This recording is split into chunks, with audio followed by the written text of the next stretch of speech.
Selamat datang di kanal Spice, Saint Philip's Indonesian Congregation Eastwood. Nama saya Pendeta Kian Holik. Selamat menikmati khotbah-khotbah Alkitabiah di kanal ini. Sekiranya ada pertanyaan, dapat menghubungi kami di Instagram atau Facebook @spice.syd atau email kami di spice@saintphils.org.au. Kiranya Tuhan memberkati. Kita berdoa, saudara-saudara, sebelum kita merenungkan firman Tuhan. Bapa dalam surga, kami bersyukur dan terima kasih sekali lagi ya Tuhan, buat kebaikan-Mu di dalam hidup kami. Terima kasih buat firman-Mu yang boleh terus berbicara kepada kami, dan ketika kami sebentar lagi akan merenungkannya, biarlah kiranya Tuhan yang boleh ada di tengah kami, berbicara kepada kami sesuai dengan apa yang Tuhan mau. Terima kasih ya Bapa buat firman-Mu, biarlah kiranya Tuhan ketika kami membaca dan merenungkannya, kami boleh sekali lagi diingatkan siapa diri kami, siapa Engkau, dan siapa Tuhan Yesus yang kami perlukan di dalam hidup kami. Terpujilah Tuhan nama-Mu. Di dalam nama Yesus kami bersyukur dan berdoa. Amin. Pertama-tama saya ingin mengucapkan terima kasih terlebih dahulu kepada beberapa yang tahu kalau misalnya seminggu kemarin ini saya mengikuti satu course yang intens, saudara-saudara, yaitu course untuk mempersiapkan saya nanti masuk dalam pelayanan misi yang akan saya kerjakan, khususnya dengan organisasi yang bernama OMF atau Overseas Mission Fellowship, dan nanti akan melayani kepada jemaat atau kepada masyarakat diaspora yang ada di Sydney ini, orang-orang Indonesia. Saudara, terima kasih, refreshing sekali tetapi cukup intens, dan saya bersyukur sekali kalau misalnya saya bisa mengikuti course itu. Nah, saudara-saudara, tolong terus doakan untuk beberapa proses selanjutnya, karena memang masih ada beberapa clearances yang harus dikerjakan, biarlah kiranya itu semuanya boleh berjalan dengan baik. Nah, saudara-saudara, kita akan terus membuka dari Matius pasal yang ke-22. Matius pasal yang ke-22 yang tadi kita baca, jangan ditutup terlebih dahulu. Saudara-saudara, menarik sekali kalau misalnya kita lihat dari cerita Tuhan Yesus di sini ya. Karena Tuhan Yesus di sini bukan hanya berbicara kepada orang-orang atau kepada murid-muridnya, tetapi justru dia berbicara kepada lawan-lawan daripada dirinya sendiri. Orang-orang yang mencoba untuk mengenyahkan dirinya, mencoba untuk membunuh dia, dan mencoba untuk boleh dikatakan menyingkirkan Yesus. Jadi luar biasa sekali saudara pembicaraan ini. Dan kita akan lihat nanti satu persatu. Dan Yesus ingin mengangkat mereka, visi mereka, penglihatan mereka ke dalam satu pandangan yang berbeda. Nah, saudara-saudara, saya nggak tahu, apakah saudara pernah dengar satu term yang namanya overview effect? Slide yang berikutnya. Saudara pernah lihat tentunya gambar yang mirip seperti ini. Overview effect, saudara-saudara, menurut para ahli, ini adalah sebuah perubahan kognitif yang dilaporkan oleh astronot, saudara-saudara. Hampir semua astronot yang meninggalkan bumi dan pergi ke luar angkasa, apakah ke bulan atau di luar angkasa saja.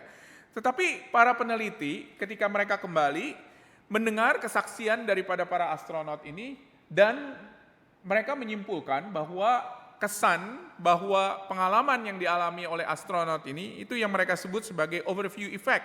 Apa overview effect ini? Saya akan bacakan. Overview effect tersebut dalam bahasa Inggris is a state of awe with self-transcendent quality precipitated by a particularly striking visual stimulus. Jadi, saudara-saudara, astronot ini seperti kita tahu, melihat bumi di mana kita tinggal dari kejauhan dan melihat dan merubah kehidupannya. Seperti kita tahu, astronot pergi ke sana, ke bulan atau ke luar angkasa, boleh dikatakan itu bukan hanya 1 hari, bukan hanya 2 hari, tetapi juga kita tahu berbulan-bulan. Dan ada begitu banyak astronot yang melihat bumi pada akhirnya dari sudut pandang yang berbeda. Aspek umum yang paling menonjol dalam pengalaman langsung melihat bumi dari luar angkasa pada akhirnya adalah aspek apresiasi dan persepsi keindahan.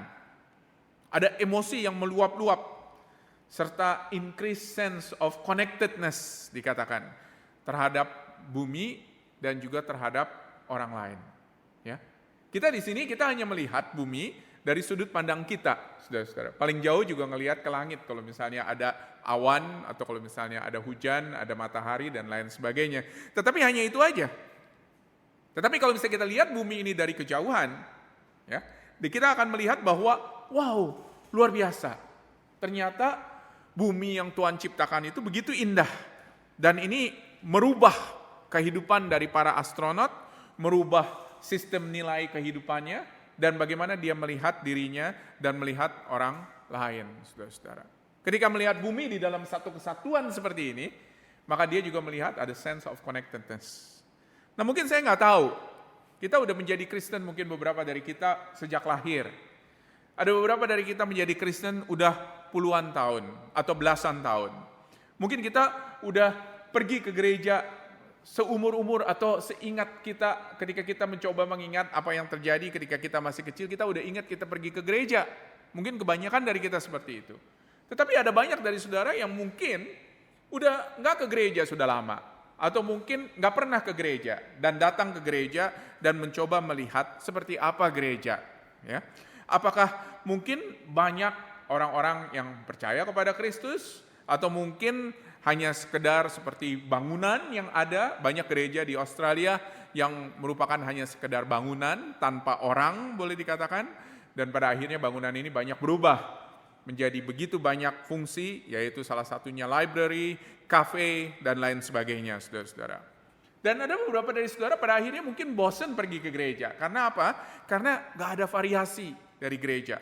Saya udah tahu gereja itu apa, nyanyi, dengar firman Tuhan, baca firman Tuhan, dan pulang boleh dikatakan. Nah, saya kepingin kita untuk melihat sebuah efek yang lain pada hari ini mudah-mudahan. Bagaimana kita melihat segala sesuatu ini dari kacamata yang baru, saudara-saudara. Seperti astronot yang melihat bumi dari kacamata yang baru. Mungkin kita akan melihat, saudara-saudara, perspektif yang baru. Melihat ibadah dengan kacamata yang baru. Dan melihat bukan hanya ibadah dari beberapa tahun terakhir, tetapi dari beberapa, boleh dikatakan, dekade ratusan tahun terakhir. Nah, beberapa dari kita mungkin nggak pernah merasakan overview effect ini. Dengan mengatakan bahwa, mungkin saya nggak perlu overview effect ini. Saya datang ke gereja, hanya datang ke gereja, boleh dikatakan store muka, dan kemudian pulang, saudara-saudara. Tanpa kita harus connected dengan orang-orang yang ada di dalam gereja. Beberapa dari kita mungkin merasakan bahwa kita nggak perlu overview effect ini. Atau kita nggak membutuhkan. Tetapi saya kepengen argue sebaliknya. Saya katakan bahwa kita memerlukan visi yang jauh lebih besar ini. Ya, karena dengan visi yang jauh lebih besar ini kita akan melihat segala sesuatu dari perspektif yang fresh. Dan juga bukan hanya fresh, tetapi dari perspektif Tuhan Yesus sendiri. Karena penting sekali ya, untuk kita melihat apa yang kita kerjakan sebagai pengikut Kristus bukan dari perspektif manusia, tetapi dari perspektif Allah, dari perspektif Tuhan Yesus sendiri, saudara-saudara.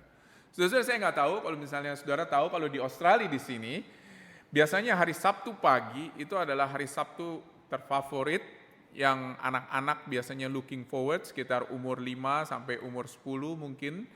Nah, saudara-saudara, banyak anak-anak yang di Australia ini grow up dengan sports, ya. Dan salah satu sports yang umum itu adalah soccer, seperti saudara tahu. Jadi kalau misalnya saudara pergi ke lapangan soccer yang ada di dekat rumah saudara, saudara akan melihat begitu loh. Orang-orang main soccer, anak-anak main soccer. Dan itu bukan hanya dilatih saudara-saudara, tetapi dibiasakan dari sejak kecil. Dan sering kali kita lihat mungkin, bukannya pelatih resmi, tetapi orang tua, saudara-saudara. Orang tua yang mencoba untuk jadi pelatih. Begitu ya, kurang lebih ya. Dan mungkin kita pernah lihat, ada beberapa orang tua yang semangat sekali, saudara-saudara. Oke? Karena apa? Karena mereka melihatnya itu dengan kacamata yang berbeda. Kalau anak-anak, kepinginnya kan main soccer itu sambil fun, begitu ya. Tetapi kalau orang tua, saudara-saudara, terutama orang tua yang kompetitif, begitu, akan lihat ini bahwa ini adalah sesuatu yang harus menang, begitu ya. Anak saya harus menang, tim anak saya harus menang.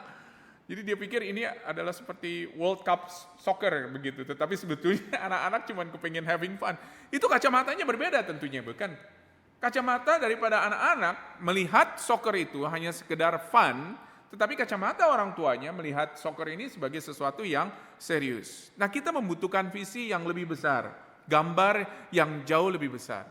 Dan ini akan membawa kita ke dalam satu sudut pandang yang berbeda, saudara-saudara. Sudut pandang yang bukan hanya mendiskusikan misalnya, apakah saya harus dibaptis Islam atau percik, atau mungkin versi Alkitab apa yang saya harus baca, atau jenis musik apa yang harus saya ikuti, yang harus gereja saya pakai, dan seterusnya, saudara-saudara. Saudara-saudara, para pemimpin di dalam zaman Tuhan Yesus mencoba untuk menangkap Tuhan Yesus, membunuh Tuhan Yesus, membawa Yesus ke dalam hukuman mati, itu dengan pertanyaan-pertanyaan. Pertanyaan yang sifatnya earthly, yang mendunia, tetapi tidak melihat kacamata yang jauh lebih besar. Nah, Yesus kepingin angkat mereka, supaya mereka itu melihat semuanya ini, semua isu ini dari kacamata yang jauh lebih besar. Dan untuk itu kita akan melihat, saudara-saudara, bahwa mereka banyak melakukan atau ingin menjebak Yesus. Berkali-kali ya kita baca ya, di dalam perikop yang tadi kita baca. Mereka mencoba untuk menjebak Yesus. Mereka mencoba untuk menangkap Yesus. Mereka mencoba untuk melihat kalau Yesus salah sedikit aja, maka mereka coba untuk tangkap dia dan coba untuk bawa dia ke pengadilan. Dan mereka melakukannya itu dengan semua macam cara, segala macam cara. Percakapan yang nggak perlu, conversation yang nggak perlu, saudara-saudara. Pertanyaan yang bisa attract orang basically. Untuk orang-orang pada datang dan pada lihat, saudara-saudara. Mereka fokus kepada hal-hal yang kecil, yang nggak penting. Contohnya tadi yang kita baca tentang apa? Tentang pajak. Ya. Terus kemudian tentang keturunan. Dan Yesus ingin mengangkat visi mereka, cara pandang mereka untuk memperbesarnya dan mendapatkan sebuah overview effect ini. Supaya mereka dapat melihat segala sesuatu itu dari kacamata Tuhan Yesus. Dan kita juga pada hari ini akan mendengarkannya, saudara-saudara. Kita hari ini akan dengar dan kita hari ini juga akan mencoba untuk memikirkan segala sesuatu dari kacamata Yesus. Dan ketika kita melihat segala sesuatu ini dari kacamata Yesus, maka kita mungkin tidak akan terlalu mendiskusikan hal-hal yang nggak penting pada akhirnya. Oke? Ada dua hal. Yesus yang pertama-tama menawarkan visi kita agar kita memiliki visi yang jauh lebih besar, pertama-tama dari hanya sekedar earthly allegiance. Kepada siapa harus membayar pajak? Saudara lihat ayat 15. Orang-orang Farisi mempunyai rencana pada waktu itu untuk menangkap Yesus. Mereka mengirim murid-muridnya dengan sebuah pertanyaan, saudara-saudara. Ini ada orang-orang yang disebut sebagai Herodian. Siapa Herodian ini? Ada yang tahu siapa Herodian ini? Dari namanya, mereka adalah orang-orang yang setia kepada Raja Herodes. Raja Herodes itu adalah raja Yahudi yang dikuasai oleh penguasa Romawi. Jadi boleh dikatakan dia itu mempunyai dua muka, begitulah. Satu mukanya Yahudi, tetapi dia juga adalah raja yang setia kepada Romawi yang pada waktu itu menguasai tanah perjanjian. Nah, saudara-saudara, orang-orang Herodian ini tentunya karena mereka adalah orang-orang yang loyal kepada penguasa, mereka ingin mengutamakan kepentingan-kepentingan daripada penguasa. Jadi, di dalam hal pajak, yang satu bicara mengenai satu hal dan yang lain pasti berlawanan.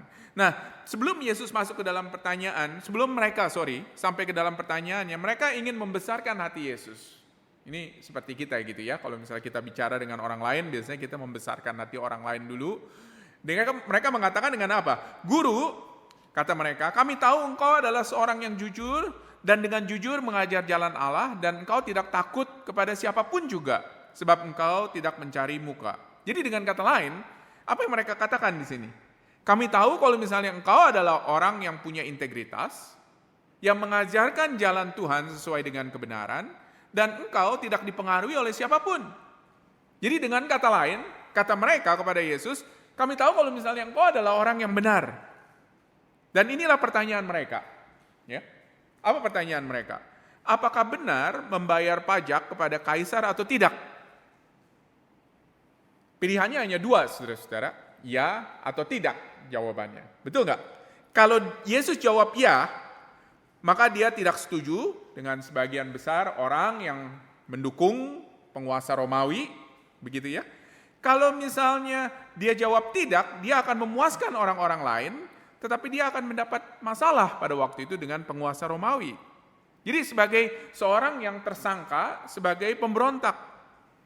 Namun Yesus di sini menjawab mereka dengan jawaban yang aneh, jawaban yang di luar. Jadi dengan kata lain pilihan ketiga gitu loh. Bukan yes, bukan no, tetapi pilihan yang ketiga. Yesus mengatakan apa? Dia katakan ambil 1 dinar dan dia bertanya kepada mereka di ayatnya yang ke-20. Perhatikan nggak pertanyaannya di ayat 20? Gambar siapa yang ada di sana? Gambar siapa? Jawab mereka apa? Gambar kaisar. Kalau gitu kata Yesus apa? Berikan kepada kaisar apa yang menjadi milik kaisar. Dengan kata lain, kalau misalnya kita tahu bahwa kaisar itu currency-nya, ya, mata uangnya, itu adalah mata uang dunia, bayar kepada kaisar sesuai dengan mata uang dunia. Itu yang Yesus katakan. Kalau misalnya kamu mau fokus kepada nilai-nilai, kepada hal-hal yang sifatnya adalah kerajaan dunia, maka berikanlah itu kepada kaisar, kata Yesus. Dan orang-orang Farisi yang menginginkan pembebasan pada waktu itu dari Roma, mereka nggak mau membayar pajak di sini. Oke? Mereka nggak suka pajak. Tetapi Yesus katakan di dua hal itu salah dua-duanya. Karena nilainya adalah nilai dunia. Tetapi ada jalan tengah, kata Yesus. Dan jalan tengahnya itu adalah bagaimana kita dituntut sebuah loyalitas yang lebih tinggi kepada Allah, penguasa dunia dengan segala isinya. Dan pada waktu itu nggak ada satu orang pun yang boleh ngerti atau bisa ngerti bagaimana kerajaan Allah itu sebagaimana Yesus melihatnya. Ketika orang-orang menunggu Yesus sebagai Mesias datang ke dalam kota Yerusalem dengan kereta kuda, tentara perang, dan lain sebagainya, tetapi Yesus datang dengan keledai, seperti kita lihat dan seperti kita baca. Mereka mengharapkan Yesus untuk mengexercise government authority dengan keras, tetapi Yesus justru datang dengan menyembuhkan orang buta dan orang lumpuh. Dan apa yang dibutuhkan oleh kerajaan yang semacam itu adalah apa yang Yesus katakan berikutnya di sini. Visi yang lebih besar daripada hanya sekedar visi apa yang harus saya lakukan dengan uang. Berikanlah kepada Tuhan apa yang menjadi haknya. Dan ini mengubah pola pikir kita. Ya, mengubah pola pikir orang-orang yang mengikuti Yesus, terutama terhadap uang, terhadap pajak. Oke? Dia ingin buah yang jauh lebih besar daripada hanya sekedar membayar pajak. Saya bukannya bilang membayar pajak nggak penting ya. Saya bilang membayar pajak itu penting, tetapi itu adalah currency yang dipakai oleh penguasa dunia. Currency yang dipakai oleh penguasa alam semesta, Allah, di dalam kerajaannya, itu bukan currency pajak, bukan currency uang. Apa currency-nya? Currency-nya itu adalah kesetiaan, loyalitas, buah dari kehidupan kita, dan bagaimana tindakan-tindakan kita bisa sesuai dengan nilai-nilai Allah. Itu currency Allah. Jadi dengan kata lain, kalau kita memang mau memuaskan penguasa dunia, kita bayar pakai currency-nya. Tetapi kalau kita mau memuaskan penguasa alam semesta dan semua isinya, pakai currency yang dia pakai. Saudara-saudara, ini merubah kehidupan orang-orang yang mendengarkan Yesus pada waktu itu. Karena menurut mereka, kehidupan beragama pada akhirnya itu adalah kehidupan yang harus dengan membayar pajak untuk tempel dan lain sebagainya. Orang Yahudi itu banyak sekali peraturan-peraturannya, saudara-saudara, legalismenya. Tetapi Yesus katakan itu semuanya adalah currency penguasa dunia. Apa currency penguasa alam semesta? Yaitu ketaatan, loyalitas, faithfulness, kejujuran, dan lain sebagainya, saudara-saudara. Luar biasa ya. Itu yang pertama. Yang kedua, visi yang lebih besar daripada hanya sekedar garis keturunan. Nah, selanjutnya, saudara-saudara, di sini ada orang Saduki. Perhatikan nggak dari Alkitab saudara? Coba lihat Alkitab saudara. Orang Saduki pada waktu itu tampil dan mereka mengambil alih pertanyaan-pertanyaan ini. Mereka adalah kelompok lain. Jadi paling nggak saudara belajar dua kelompok ya. Penguasa-penguasa Yahudi. Satu adalah Herodian, satu lagi adalah Saduki. Apa yang membedakan mereka? Apa yang membedakan mereka? Orang Saduki adalah penguasa Yahudi yang tidak percaya akan kebangkitan. Jadi semua orang percaya bahwa nanti akan mati dan akan dibangkitkan, semua orang Yahudi. Tetapi mereka nggak percaya, begitu loh. Setelah mati, udah basically. Dan maksudnya mereka dalam praktek ialah bagaimana fokus mereka pada akhirnya ialah ke dalam kehidupan sekarang ini. Apapun kerajaan yang akan dibangun Tuhan, itu adalah kerajaan yang akan ada di bumi. Itu menurut mereka, boleh dikatakan. Dan ini adalah sesuatu yang berlawanan sekali dengan nilai-nilai Yesus. Oke?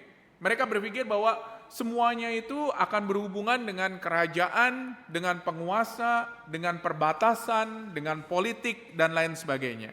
Tetapi mereka pada waktu itu di hadapan dengan Yesus yang ingin menyampaikan bahwa ada sesuatu yang jauh lebih daripada apa yang mereka expect, saudara-saudara. Ini adalah situasi yang terjadi di Perjanjian Lama, kalau saudara lihat. Betul nggak? Ya. Kalau misalnya di Perjanjian Lama, kalau misalnya ada sepasang suami istri dan suaminya mati, oke, si istri itu tuh harus diambil oleh salah satu sibling daripada atau saudara daripada suaminya. Dan ini terjadi di dalam cerita apa, saudara? Di Perjanjian Lama. Siapa? Ada yang tahu? Ruth dan Boas. Betul nggak? Ruth dan Boas. Dan kita melihat bagaimana Boas pada waktu itu mengambil Ruth. Karena apa? Karena suami dari Ruth pada waktu itu mati. Ini suatu kejadian yang sangat real sekali di dalam Perjanjian Lama. Dan ini ditanya pada waktu itu oleh orang-orang Saduki kepada Yesus. Orang-orang Saduki ingin tahu apa yang terjadi. Bukan hanya ketika suaminya yang pertama mati, tetapi suaminya yang kedua mati, dan seterusnya, sampai berapa totalnya semuanya? Exactly. Oke? Pada kebangkitan, tanya mereka, siapa yang akan jadi suami dari perempuan ini, janda ini? Kasihan sekali ya. Satu orang perempuan nanti pada akhirnya dikerubutin oleh 8 laki-laki atau 7 laki-laki begitu loh, saudara-saudara.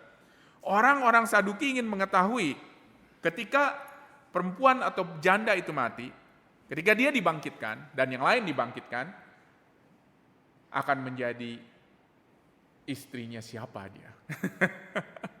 Oke. Ini pertanyaan yang random sekali, saudara-saudara. Tetapi sekali lagi, karena apa mereka bertanya seperti ini? Karena mereka melihat semuanya itu dari perspektif dari bumi, bukan perspektif dari luar angkasa, seperti yang tadi kita lihat. Jawaban Yesus di sini ialah untuk membawa mereka ke dalam visi yang jauh lebih besar. Perhatikan ayat 29.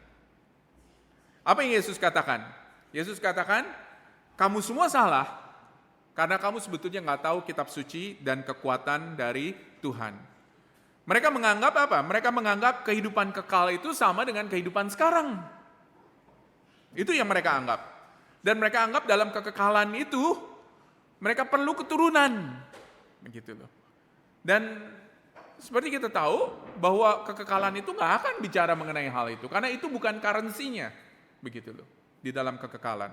Dalam kekekalan, melangsungkan keturunan dan warisan itu memiliki suatu makna yang baru, boleh dikatakan. Makna yang lain, saudara-saudara. Dan bagi Yesus, orang-orang Saduki boleh dikatakan sama sekali tidak peduli kepada kuasa Allah. Karena mereka terikat dengan kuasa mereka yang ada di bumi dan yang ada di depan mereka. Jadi make sense ya sekarang ini. Kenapa mereka berpikir seperti itu?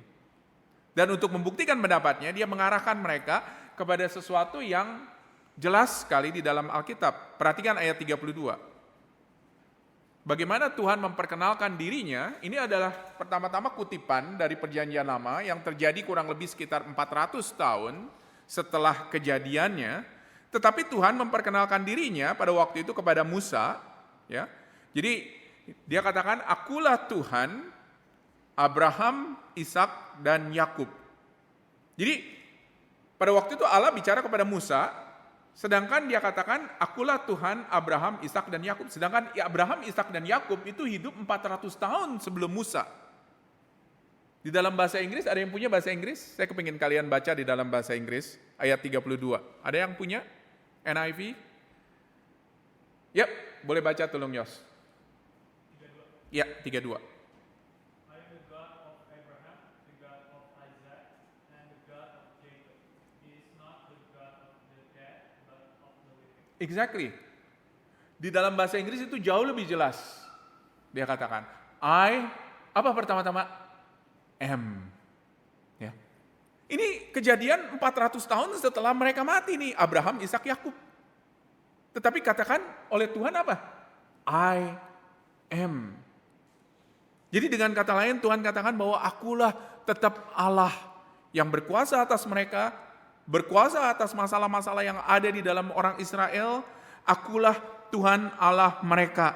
Mereka masih bersama-sama dengan akulah yang masih berkuasa atas mereka. Dan suatu hari mereka akan dibangkitkan dan bersama-sama dengan orang yang percaya yang lain akan bersama-sama dengan Allah. Itulah saudara-saudara perbedaannya. Dan jelas sekali di ayat 32 itu dikatakan bahwa Allah adalah Allah yang bukan hanya Allah orang mati, tetapi yang hidup. Luar biasa ya. Mereka kepengen, Yesus katakan, aku perlu mengangkat visimu untuk melihat segala sesuatu dengan kacamata yang baru. Pertanyaannya, apakah kita udah melihat visi sesuai dengan visi Yesus? Ketika kita melihat segala sesuatu, saudara-saudara, kita perlu untuk melihat. Apalagi ketika kita sudah melakukannya week after week, day after day. Kita perlu sebuah kacamata yang baru, cara pandang yang baru. Yaitu bagaimana melihat segala sesuatu fresh dari kacamata Allah. Visi eternity, visi yang berbeda dengan visi kita sekarang. Visi untuk melihat bahwa kerajaan ini yang Allah kepingin kita bangun bersama-sama ini adalah kerajaan yang beda dengan dunia. Saya kemarin bicara dengan satu orang yang sudah lama sekali ada di dalam pelayanan di Indonesia. Dan dia katakan seperti ini. Dia katakan, pada saat ini, orang pergi dari satu gereja ke gereja yang lain, itu nggak melihat perbedaannya. Loh, saya katakan, are you sure? Nggak ngelihat perbedaannya, maksudnya perbedaan apa? Bukannya satu gereja musiknya pakai band, satu lagi himne, satu gereja pakai tata ibadah, yang satu lagi bebas, begitu ya. Yang satu lagi mungkin ibadah di gedung gereja yang bentuknya seperti ini, yang satu lagi ibadah di warehouse, begitu. Bagaimana sama, begitu loh. Cuma dia katakan apa? Dia katakan, sekarang ini boleh dikatakan, orang pergi dari satu gereja ke gereja lain, gak ada bedanya. Karena kebanyakan gereja, itu gak mementingkan dan gak menaruh emphasize kepada perintah Allah yang seharusnya, yaitu untuk menginjili dan memuridkan orang. Gereja banyak di set up hanya sekedar untuk menjadi business enterprise, untuk memperluas nama, dan tanpa dengan serius untuk memperhatikan perintah yang utama. It's very interesting, saudara-saudara. Nggak peduli gerejanya itu apa. Orang katakan, kenapa kekristenan? Dia katakan, kenapa kekristenan di Indonesia itu nggak berkembang? Karena orang capek, sick dengan gereja yang berbeda-beda, tetapi pada akhirnya itu sama, melakukan hal yang sama. Kita perlu cara pandang yang beda, saudara-saudara. Dengan melihat segala sesuatu itu dengan fresh, dengan cara pandang Allah. Untuk melihat segala sesuatu itu dengan bagaimana nilai-nilai Allah. Dan itu adalah nilai yang akan membuat kita bukannya seperti orang yang berbeda begitu ya dari dunia ini, tetapi itu akan membuat kita menjadi orang yang justru relevan di dalam dunia ini. Bagaimana kita bisa membangun umat kerajaan Allah di dalam dunia dengan memberitahukan kepada orang bahwa apa? Bahwa penderitaan masih akan ada, kesulitan masih akan ada di dalam dunia ini.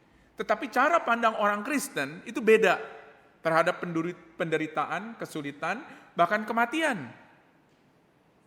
Karena kita tahu, saudara-saudara, bahwa satu hal, kita akan menderita di dalam dunia, tetapi kita akan masuk ke dalam kekekalan tanpa sakit penyakit, tanpa penderitaan, tanpa hal-hal yang kita rasakan di sini. Saudara-saudara, kita harus punya cara pandang yang beda di dalam semua hal, di dalam melihat kehidupan, di dalam melihat pelayanan, di dalam melihat hal-hal yang kecil. Dan itu akan membantu kita untuk kita nggak terjebak di dalam diskusi yang nggak penting, saudara-saudara.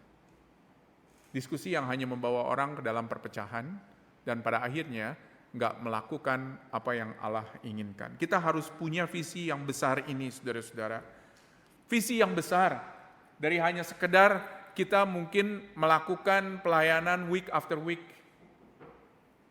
Saya nggak tahu di sini yang involved dengan pelayanan Sunday School selain Pauline ada lagi. Mungkin kita, saudara-saudara, terjebak pada akhirnya dengan mengatakan bahwa apa? Bahwa ini pelayanan Sunday School kecil. Tetapi Yesus mengatakan apa? Oke, mereka yang terbesar justru di dalam kerajaan Allah. Oke? Dan seringkali kita terjebak dengan mengatakan bahwa pelayanan untuk kita membagi-bagikan traktat kepada orang ini nggak penting. Kita terjebak dengan visi yang kecil tanpa melihat visi yang jauh lebih besar, saudara-saudara. Saudara-saudara, saya ingin mengajak kepada kita untuk melihat visi yang jauh lebih besar, visinya Yesus. Dan enggak terjebak dengan hal-hal yang kecil. Yesus ingin mengangkat visi kita untuk melihat sekali lagi kerajaan Allah dari kacamatanya. Ya, apa yang bisa kita lakukan? Apa yang bisa kita lakukan, saudara-saudara? Tentunya baik sekali dalam segala sesuatu untuk kita memulai dengan doa ya. Betul nggak? Ya, doa itu adalah sesuatu yang layak dan harus kita lakukan di dalam kita memulai segala sesuatu. Kalau saudara sudah melihat segala sesuatu itu lebih dari kacamata dunia, saudara mungkin harus berdoa untuk meminta kepada Tuhan. Tuhan, berikan saya kacamata yang baru. Berikan saya kacamata surgawi. Untuk saya bisa melihat segala sesuatu dari kacamatamu. Lagu yang mengatakan bahwa Be Thou My Vision, saudara-saudara, itu adalah lagu kalau kita cermatin, kalau kita lihat adalah sebuah doa yang appropriate sekali. Be Thou my vision, O Lord of my heart, not be all else to me save that Thou art. Thou my best thought by day or by night, waking or sleeping, Thy presence my life. Mungkin itu harus menjadi doa kita pada saat ini. Tuhan, aku sudah melihat segala sesuatu dengan terlalu sempit. Bukakan ini semuanya, supaya aku melihat segala sesuatu dengan lebar, sesuai dengan cara Tuhan melihatnya. Mari kita berdoa, saudara. Tuhan, kami berterima kasih Tuhan buat firman-Mu. Kami berdoa supaya Tuhan boleh menjadi visi kami di dalam pikiran, hati, dan pelayanan kami. Apakah kami tidur atau bangun di hari yang terang atau hari yang gelap, biarlah kiranya kehadiran Tuhan boleh menjadi kehadiran yang real di dalam hidup kami. Tuhan, buat kami Tuhan, untuk kami boleh memiliki visi Tuhan, untuk melihat segala sesuatu dari nilai Tuhan di dalam semua yang kami pikirkan, ucapkan, dan lakukan. Di dalam nama Tuhan Yesus, firman yang hidup kami berdoa. Amin.